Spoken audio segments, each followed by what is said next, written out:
So I got a new hair color. I really like it. It's just different. I had did my makeup and then I took it off, but I was like, you know what? I'm just gonna film a video anyway. I'm not doing anything. Okay, so I don't know what I'm watching. Oh, I'm watching Supernatural. I should probably look at the camera. Okay. Enough shaking. What? Enough what? Oh my god. Oh my god. Okay, anyway. So I realized that I was being a little biased when it comes to social media. And I was like, you know what? People are just doing too much these days. People are doing too much.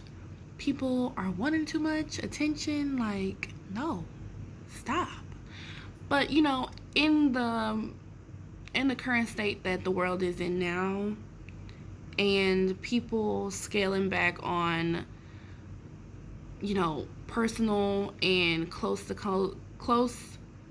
contact, and, you know, wanting to go out and go on dates and stuff like that, but they can't because they're scared they're gonna catch the disease, and just being scared, and their fear and anxiety, all of that just bearing down them at the same time, and they're not really knowing what they want to do. Y'all excuse this pimple. Look, can you see it? Okay, can you see it? Then you can see it. Then you can't see it. That's gonna bother me. I don't know if it's a pimple. I think I got bit in the face by a mosquito, because pimples don't hurt. Like, I know some people's pimples hurt, but mine don't. This one, this sucker hurt. It hurt pretty bad. Okay, anyway, that's the point. Let me get to what I'm trying to say. So I noticed that people just really want to make connections, and they want to have friends, family, and like really deep rooted, lasting relationships, because that's value. Having somebody that you can call, or having somebody that you can lean on, is this, to me, it holds the same value as money. Like, it's really difficult nowadays to be dating or talking to somebody, and, you know, them trying to connect with you, because Lord have mercy, I don't know what it is with this generation and ghosting people, but it is out of control. Then to top it off, it doesn't limit to relationships or like dating, is what I'm trying to say. Like, that goes for friendships too. Like, people will be your friend at a job, and then boom, as soon as they quit, like, no contact. And you could have swore up and down every day, oh, well, you know, we hung out after work a few times and we talked or whatever, and I really thought this person was my friend, and then they just cut you off like you didn't exist. Like, since we spent a third of our lives together, well, a third of our time together, like, how could you? But I don't know. I just feel like people, even though that does hold value, and that making last impressions and having friends and just a partner in crime when it comes to dating, and having somebody who gets you on an emotional and mental level, is very hard to come by these days. But it's not something that you should be discouraged about. I feel like there's so many people in the world. Okay, call me crazy, but I feel like we have friend mates. And the only reason why I say that is because I've seen people who have grew up together and been friends for ever, like ride or die. They in their 50s. Well, heard about, not seen, but heard about people who've been friends forever. And then, like, I'm starting to see it now, where when people form their little friend groups or whatever, these are usually people that they met in high school or grade school, or they started their first job with, or something like that, and they just really stuck. That connection was just really there, and they like thick as thieves. And longing for a friend mate and a soulmate is not wrong. Wanting a date and having friends in general is not wrong. It's nothing wrong with that. And I feel like people go about it different ways. You have the people who are loud and very showy, and they want you to hear them before you see them. And there's nothing wrong with that. People have all different personalities and things like that. And you got the people who are introverts, and deep down, like really, really, really deep down, they want friends and they want to date. They want a boyfriend or a girlfriend or whatever, and they're just too shy, and they let their anxiety and their fear gets in the way of all of that. And you shouldn't do that.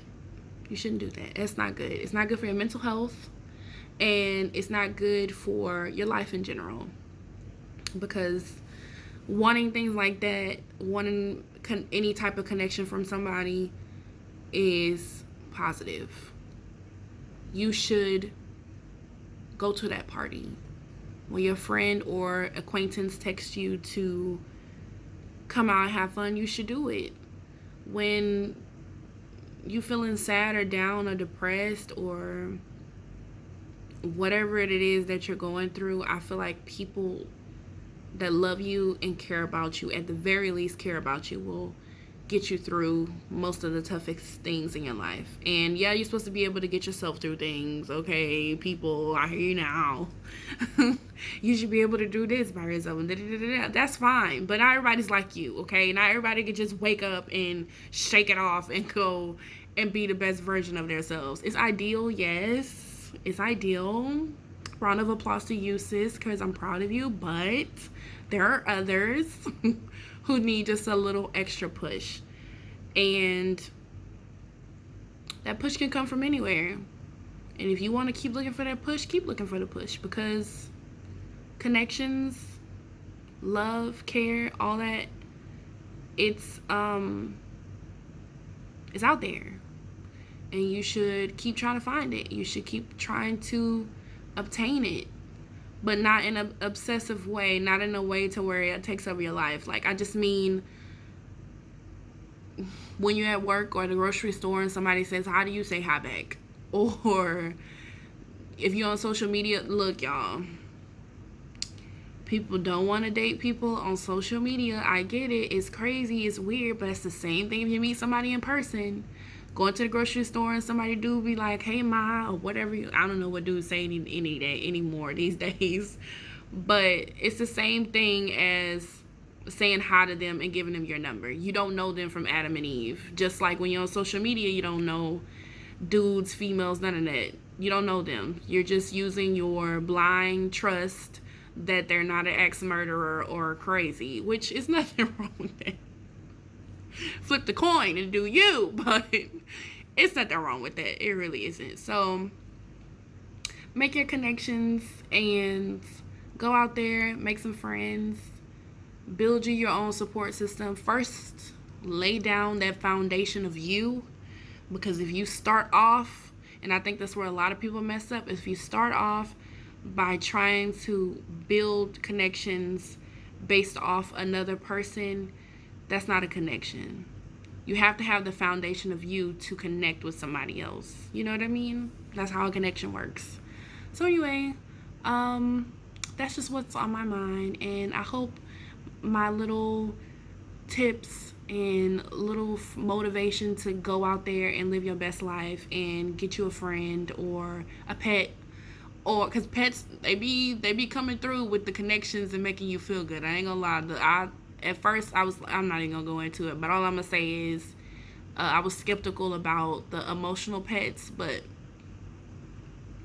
they work. But anyway, yeah, so go out there and find you some friends, start dating, using your blind trust and praying and hoping that the people that you talk to are not psychos.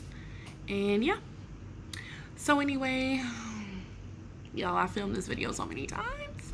I hope you like this video, and make sure you like, comment, and subscribe, and share this video. And I will see you on my next one. Bye.